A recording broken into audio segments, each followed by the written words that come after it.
வணக்கம். திசைகளின் 10 மணி செய்திகள்.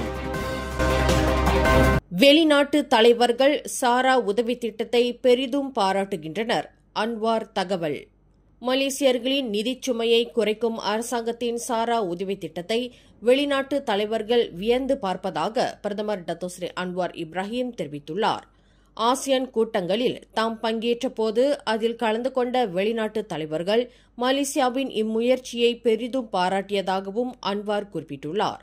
என்றாலும் இதுபோன்ற திட்டங்களை தங்கள் நாடுகளில் அறிமுகம் செய்வது மிகவும் சவாலான ஒன்றாக அவர்கள் கருதுவதாகவும் அன்வார் தெரிவித்துள்ளார். கடந்த ஆகஸ்ட் 31ஆம் தேதி தொடங்கிய சாரா உதவி திட்டத்தில் தகுதி வாய்ந்த 22 மில்லியன் மலேசியர்களில் 6.6 லட்சம் பேர் இதுவரை பொருட்களை கொள்முதல் செய்துள்ளனர் என்பது குறிப்பிடத்தக்கது.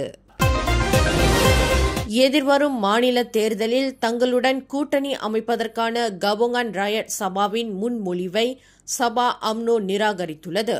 தங்கள் கட்சி எந்தவொரு ஏமாற்று வேலைக்கும் அதிகார வெறி கொண்ட அரசியலுக்கும் அடிபணியாது என்றும் சபா அம்னோ தெரிவித்துள்ளது. இதுகுறித்து அக்கட்சியின் தொடர்பு குழு தலைவர் டத்தோஸ்ரீ புங் மொக்தார் ரைடின் கூறுகையில், மாநில அமைச்சரவை பதவியேற்ற நாளில் அக்கட்சியின் தலைவர் டத்தோஸ்ரீ ஹஜிஜி நோர் தன்னை ஏமாற்றிவிட்டதாக குறிப்பிட்டுள்ளார். அமைச்சர் பதவிகள் நியமனம் குறித்து ஹஜிஜி நோர் பொய் சொல்லிவிட்டதாகவும் புங் மொக்தார் தெரிவித்துள்ளார். வரும் அக்டோபர் மாதம் மலேசியாவில் நடைபெறவுள்ள 47வது ஆசியான் உச்ச மாநாட்டிற்கு அமெரிக்க அதிபர் டொனால்டு டிரம்ப் வருவதை எதிர்த்து தலைநகரில் இன்று சுமார் 300 பேர் அமைதி போராட்டத்தில் ஈடுபட்டனர். இன்று மாலை 5 மணியளவில் ஜாலான் புக்கிட் பின்தாங்கில் உள்ள துரித உணவகத்திற்கு எதிரே வெளிநாட்டினர் உட்பட 300 பேர் கொண்ட போராட்டவாதிகள் டிரம்புக்கு எதிராக கோஷத்தை எழுப்பியவாறே KLCC ட்வின் டவர் நோக்கி அணிவகுத்துச் சென்றனர்.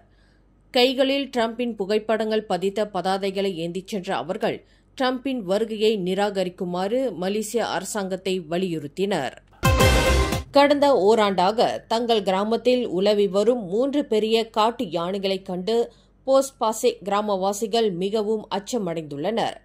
போஸ்ட் பாசேக் ரீசெட்டில்மெண்ட் ஸ்கீமின் கீழ் அமைக்கப்பட்டுள்ள அக்கிராமத்தில் தம்யார் இனத்தைச் சேர்ந்த சுமார் 1000 ஓராங் அஸ்லிகள் வசித்து வருகின்றனர்.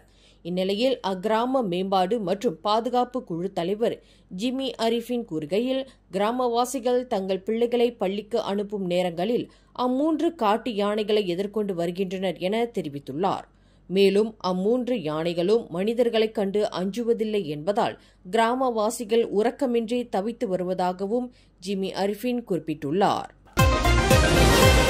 எதிர்வரும் செப்டம்பர் 11ஆம் தேதி மலேசியா ஆஸ்திரேலியா இடையிலான இருதரப்பு சந்திப்பு கூட்டத்தில் பங்கேற்க உள்ளார் வெளியுறவுத்துறை அமைச்சர் டத்தோஸ்ரீ முகமது அசான்.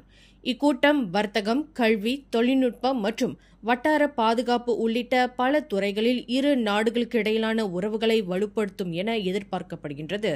இதுகுறித்து முகமது அசான் கூறுகையில், மலேசியா, ஆஸ்திரேலியா, சிங்கப்பூர், நியூசிலாந்து மற்றும் யுனைடெட் கிங்டம் ஆகியவற்றின் கூட்டு முயற்சியில் உருவாகியிருக்கும் FPDA என்ற பாதுகாப்பு அம்சத்தை இது மேலும் வலுப்படுத்தும் என்று தெரிவித்துள்ளார். ஜாரா கைரினா மகாதீர் வழக்கில் தனக்கு இணையவாசிகளால் மிரட்டல் வருவதாக கூறி குவீன் எலிசபெத் மருத்துவமனையின் சவ பரிசோதனை நிபுணர் டாக்டர் ஜெசி ஹுய் போலீஸ் புகார் அளித்துள்ளார்.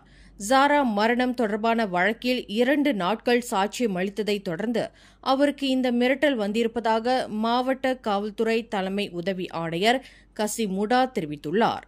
2 நாட்கள் நடந்த விசாரணையின் போது 13 வயது மாணவி ஜாரா தங்கும் விடுதியின் முதல் மாடியிலிருந்து தற்செயலாகவோ அல்லது தள்ளப்பட்டிருக்கவோ வாய்ப்பில்லை என டாக்டர் ஜெசி சாட்சியம் அளித்திருந்தார் என்பது குறிப்பிடத்தக்கது. 3 மாதங்களுக்கு முன்பு மலேசியாவில் காணாமல் போன பிரிட்டிஷ் பிரஜை டேவிட் பாலிசாங் மனித கடத்தலுக்கு ஆளாகியிருக்கலாம் என மலேசிய அனைத்துலக மனிதநேய அமைப்பு தெரிவித்துள்ளது. MSO என்று அழைக்கப்படும் அம்மனிதநேய அமைப்பின் பொதுச் செயலாளர் டத்தோ இஷாமுடின் அஷிம் இதுகுறித்து கூறுகையில், 17 வயது டேவிட் பாலிசாங்கின் நடவடிக்கைகளை ஆராய்ந்து பார்க்கும்போது அது மோசடி கும்பலின் செயல்முறையாக தெரிகின்றது என குறிப்பிட்டுள்ளார். மலேசியாவில் தான் நலமாக இருப்பதாகவும் தன்னை யாரும் தேட வேண்டாம் என்றும் பாலிசாங் தனது குடும்பத்தினருக்கு அனுப்பிய மின்னஞ்சலை பார்க்கும்போது இது மோசடி கும்பலின் வேலைதான் என அப்பட்டமாக தெரிவதாகவும் இஷாமுடின் அஷிம் தெரிவித்துள்ளார். பூலாவ் லங்காவி அருகே ஜாலான் குவாலமுடாவில் இன்று சனிக்கிழமை கார் ஒன்று சைக்கிளோட்டி மீது மோதியதில் அவர் சம்பவ இடத்திலேயே மரணமடைந்தார். இன்று காலை சுமார் 8:30 மணியளவில் நடந்த இவ்விபத்தில் லோ பெங் செங் என்ற அந்த 28 வயது சைக்கிளோட்டி தலையில் பலத்த காயங்கள் ஏற்பட்டு உயிரிழந்ததாக லங்காவி OCPD துணை ஆணையர் ஷரிமான் அஷாரி தெரிவித்துள்ளார்.